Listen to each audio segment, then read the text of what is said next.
Welcome to the Christmas Day Cheltenham Parkrun, and yes, you may have noticed I am running the wrong way. I arrived late, hungover, and straight off a 2.5k run to get there. But I did go all the way back to what I think is the start. Took a little bit of time to get my watch set up, which allowed my father-in-law, unfortunately, to get away from me straight away at the start. But I eventually do get my watch set right, and we are off racing. My wife was also in this race, but she cheated. She did not go all the way to the start, so hopefully we'll catch her in a little while. Now, the first mission is to get past all of the walkers as we go. It's going to be very, very congested, and I know in hindsight there's over 1,000 people taking a part in this Christmas Day parkrun, which is absolutely amazing. But to be honest, for the most part, I was getting past people fairly easily. I was happy to go on the grass, and most people weren't, so I was just able to get around. About 250 meters in, though, I actually re-overtook my father-in-law. I didn't realise this at the time. I thought he was still ahead, but he was being a little bit more cautious, should we say, in the queue while I was flying past people before the bridge. 900 meters in, though, I'm still squeezing past people the best I can. You can see how congested it is,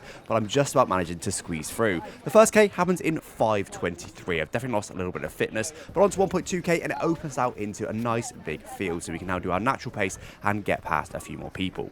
1.9k in, I do just about manage to catch my wife, who, as I said, cheated at the start, but I do eventually catch her. As after a little catch up, we'll just get on with it. The second K happened in 4:58, but on to 2.2k, and my father-in-law re-catches me. This is going to be a fight that's going to go to the very end. 2.5k, halfway, and this feels like the longest 5k I've ever done with a Christmas Eve hangover. But I do go past an absolutely awesome singing marshal. Thank you, Marshall.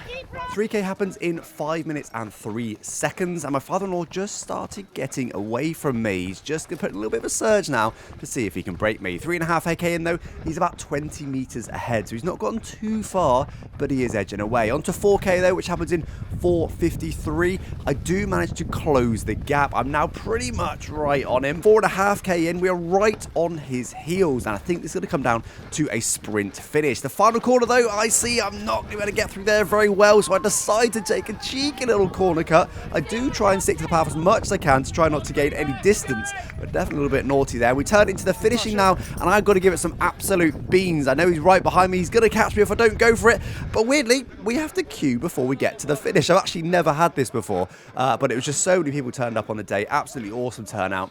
I stopped my watch at that point, but you can see we take a little while to get through to the finish and get our official time. The 5k, according to my watch, was 4:23 pace, 23:41 in total, according to my watch, 354th out of 1,049 people. That was a Christmas Day parkrun.